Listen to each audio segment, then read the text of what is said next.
The film begins with a tense scene where there is a black man who, even though his arm is still bleeding, the black young man stubbornly tries to show his courage by taking out a gun to threaten the nurse to let the young woman be treated first. After waiting for a long time, the girl finally received medical treatment. As a token of gratitude, the girl's father asked the young man what he wanted in return, but he refused to ask for anything. As the police dragged him away, the man kept shouting for everyone to spread the love. Although no one understood what he meant at the time, a few days later, on a rainy night, a reporter found his beloved car wrecked on the side of the road. Since there were no security cameras around, the culprit could not be found. Just as he was about to accept his bad luck, the girl's father happened to pass by and gave him a new car, not just any car, but a luxurious Jaguar. Receiving such a lavish gift made the reporter suspicious. After all, in a selfish world like this, it's almost impossible for someone to give away $1 million car out of pure kindness. So he carefully asked, "Are you trying to bribe a stranger like me into secretly killing your wife? Or do you have some antisocial tendencies and put a bomb in this car to blow me up?" The girl's father only smiled wearily, as if seeing his younger, naive self. Then, with a serious expression, he explained, "Once, I received kindness from someone. Now, I'm just keeping my promise to pass it on. If you can help others too, that's great. If not, I won't force you. But if you ever dare to mention my name as your lawyer, I guarantee your life will be filled with endless lawsuits." The reporter could only watch him leave in confusion. Yet, the more he thought about it, the more convinced he became that this wasn't just an ordinary story, this was big news. So he began to investigate, never expecting that the origin of this chain of kindness actually began with a young elementary school boy living thousands of miles away. For months earlier, a new sociology teacher named Eugene had given his students a strange assignment: come up with an idea to change the world and make it happen. The students were stunned. They thought the assignment was ridiculous, crazy, and impossible. After all, their teacher himself lived an ordinary life, just teaching and eating every day, doing nothing remarkable. So how could he expect teenagers to do something that could truly change the world? But one student, Trevor, became deeply lost in thought. On his way home from school, he started noticing his surroundings, filled with poverty, violence, and street gangs. He had no idea where to start if he wanted to change the world, until one day he saw a group of homeless people on the side of the road. That's when a crazy idea came to his mind. Without a second thought, he brought one of the young homeless men home, gave him food, let him take a shower, and even handed over all his savings. Meanwhile, his mother, Arlene, who worked as a bar waitress, knew nothing. When she came home late at night and saw her son already asleep, she, an alcoholic, grabbed a bottle of wine hidden in the washing machine and drank it all. She had no idea that in the truck bed outside, the homeless man was curled up, fast asleep. The next morning, when Trevor found out that his mother, who had promised to quit drinking, had secretly finished a full bottle, he was furious. But Arlene kept denying it. In the middle of their heated argument, the homeless man suddenly appeared, scaring Arlene, who immediately kicked him out. That only made Trevor angrier. "He's my friend. I just wanted to help him. It's my homework. Why are you stopping me?" Trevor shouted before storming off to school. Arlene, being stubborn, decided to visit the school and find out what kind of teacher would allow a student to bring a stranger home. She met Eugene, who calmly replied, "As a teacher, I only give assignments that I think will make the students think about the world. But what they do or think is beyond my control. Besides, raising a child isn't just a teacher's job, it's also the parents'. If you think Trevor's actions are wrong, talk to him, understand his reasons, don't come here to blame me." Although his words made sense, Arlene refused to accept them. She insisted that Eugene should take responsibility and even mocked his scarred face. Unable to take it anymore, Eugene coldly told her to leave his office. Back home, a frustrated Arlene tried to take a nap. Hearing noises in the garage, she grabbed a shotgun and went to check, only to find that the homeless man had returned. But it turned out he wasn't there to steal anything. He was fixing the family's old, broken car. It turned out that thanks to Trevor's help, the man had rediscovered his will to live. He had even used Trevor's money to buy new clothes and was planning to apply for a job the next day. Still, Arlene didn't believe him, knowing that he was an addict. Unexpectedly, the man asked, "Have you ever been homeless?"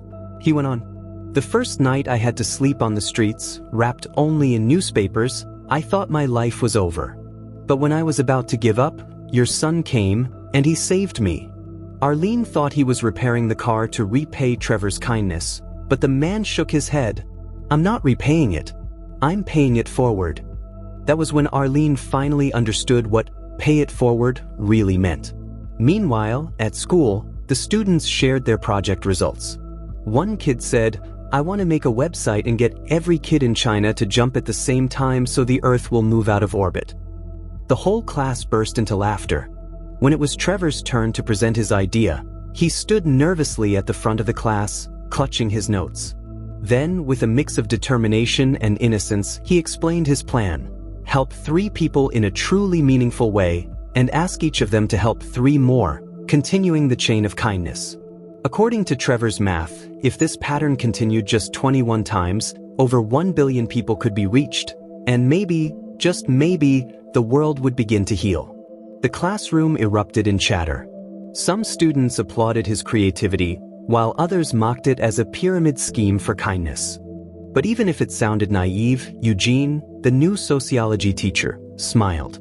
He saw something genuine in Trevor's idea, a rare spark of hope from a boy far wiser than his years. As time passed, the reason for Trevor's compassion became clear. His father had been a violent drunk who often hurt his mother. After their painful divorce, Arlene and Trevor had only each other. But the pressure of survival pulled Arlene into alcoholism too, though she kept promising to stop. Watching his mother suffer, Trevor grew convinced the only way to fix a cruel world was by spreading kindness, one act at a time. Sadly, his first attempt failed. The homeless man he helped relapsed into addiction. But Trevor didn't give up. He turned his attention to Eugene, a man trapped in routine and loneliness, and planned to set him up with his mother, believing love could heal them both. That plan also fell apart. Eugene and Arlene were kind but awkward, both scarred and hesitant. Their silences grew heavier each time they met. Watching his plan crumble, Trevor's hope dimmed. At home, arguments with his mother worsened until one night, overwhelmed by guilt and exhaustion, Arlene accidentally slapped him. The room fell silent. In that moment, both realized how broken they had become and how much they needed to find their way back to each other. After that, Arlene felt immense guilt and almost drank again, but this time, she stopped herself. She realized that if she didn't change, she would lose everything. When she finally went to apologize, she discovered that Trevor had run away from home. Panicking, she called all her friends, but no one could help until she turned to Eugene. Using his intuition as a teacher, Eugene guessed that Trevor must have gone to the bus terminal. Sure enough, Trevor was there and almost became a victim of assault before Eugene arrived, just in time to save him.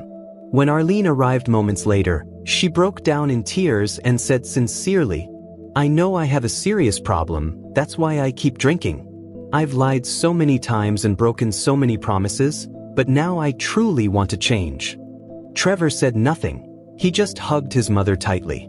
For the first time, they truly understood each other. Love, regret, and hope began to heal the wounds they had carried for so long. "I know this will be very difficult, but if you can stay by my side, I think I can do it. There's no normal mother in this world who doesn't love her child. Likewise, there's no normal child who doesn't care for their mother." So when Trevor saw Arlene crying and admitting her mistakes, he let go of his anger and ran into her warm embrace. Eugene quietly watched, his eyes filled with a mix of envy and sorrow.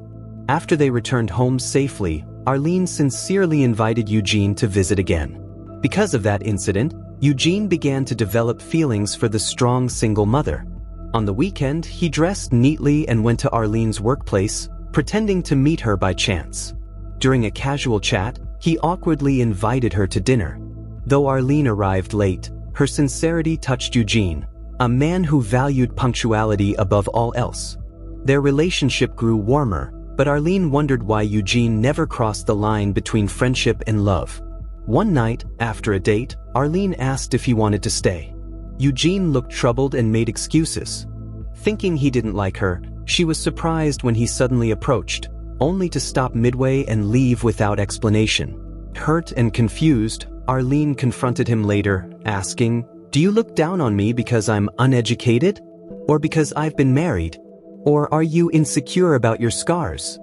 Finally, Eugene admitted, "My life has always been the same, and I don't want that routine disrupted, otherwise I feel lost." Arlene smiled and kissed him softly. "If you dare to change, you'll see life has so much more to offer." But instead of calming down, Eugene grew angry, accusing her of not understanding him and pushing her away. Heartbroken, Arlene gave up, and Trevor's second attempt to help someone failed again. Later, Trevor saw his childhood friend being bullied but froze in fear.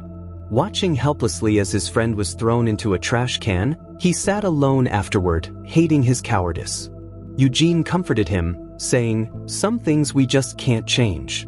Trevor shot back, "You could have helped my mom. You like her, don't you? So why did you back down?" Eugene then learned Trevor's alcoholic father might be returning. After much thought, he realized Trevor was right. Happiness shouldn't be avoided out of fear. That night, he knocked on Arlene's door. They spent a passionate night together. The next morning, Eugene accidentally ran into Trevor, which startled him, but Trevor was happy to finally see hope. For a while, they lived like a happy little family. But happiness never lasts long. Trevor's biological father returned, claiming he was sober and wanted another chance. Under his sweet words, Arlene's resolve wavered. Believing her son needed his real father, she told Eugene she planned to reconcile with her husband. Eugene was furious, not from betrayal, but because he couldn't understand why women were always so soft-hearted. "No matter how rotten a man is, as long as he says sorry, everything's forgiven," he said bitterly. His anger came from his own trauma. His father, a violent drunk, once burned him alive in rage, leaving the scars on his face and heart. Now he feared Trevor might share his fate. He revealed his scars to Arlene, but she still defended her ex-husband. Seeing her stubbornness, Eugene left. And just as he predicted, her husband came home drunk again, nearly turning violent. Only then did Arlene realize her mistake. Trevor gently comforted her, saying, "Everyone makes mistakes. What matters is realizing it and making things right." Eugene disagreed. To him, mistakes required facing consequences. Forgiveness wasn't automatic. When Trevor asked him to give his mother another chance, he refused. It seemed everything had gone back to square one. Trevor felt his plan to spread kindness had failed, not knowing he had already lit a spark. The first helped was the homeless man. Though he failed to quit drugs, he still passed kindness on, stopping a woman from jumping off a bridge. In that act, both rediscovered the value of life. Inspired, Arlene reconciled with her estranged mother, who had long lived in regret. After learning about Pay It Forward, the grandmother helped a young man named Sidney running away from someone. At first, Sidney dismissed the idea of helping strangers, laughing it off as naive nonsense. But one day, he witnessed a sick child left untreated at a public clinic. Something inside him changed. He demanded the staff help the child, and when they refused, he caused such a scene that the police were called. Sidney was arrested, but the child was saved. Later, the child's father helped a struggling reporter, who traced the remarkable chain of kindness back to Arlene's home, and discovered it had all begun with a simple school project by an 11-year-old boy. When interviewed, Trevor spoke softly, his eyes full of honesty. "I tried hard," he said, "but I think I failed. My mom was braver. It's because of her that kindness spread." He paused, then added, "Courage is the most important part. If someone stops because they're afraid, the whole chain ends." Hearing those words, Eugene realized he was the coward Trevor had described. Moved by guilt and love, he went to Arlene and confessed his feelings, and this time, the two truly came together. Not long after, Trevor witnessed his friend being bullied again. But instead of hesitating, he ran in to help. In the chaos, someone pulled a knife, and Trevor was stabbed. Though rushed to the hospital, his small body couldn't endure the wound. His death shattered everyone who had known him. Arlene and Eugene watched his interview again and again, clinging to his voice, his words, his dream. The day of that interview had been Trevor's birthday, a day filled with laughter and light. And soon after, that same light was gone. The world can be cruel. It doesn't always spare the kind. But that night, outside Arlene's house, a sea of people gathered, thousands holding candles that flickered like stars, carrying forward the warmth of Trevor's dream. Once, a reporter had asked, "Is spreading love your birthday wish?" Trevor had smiled and said, "I don't dare to hope. I've already blown out the candles." Now, with countless candles glowing for him, perhaps his wish had finally come true. And with that, the story ends here.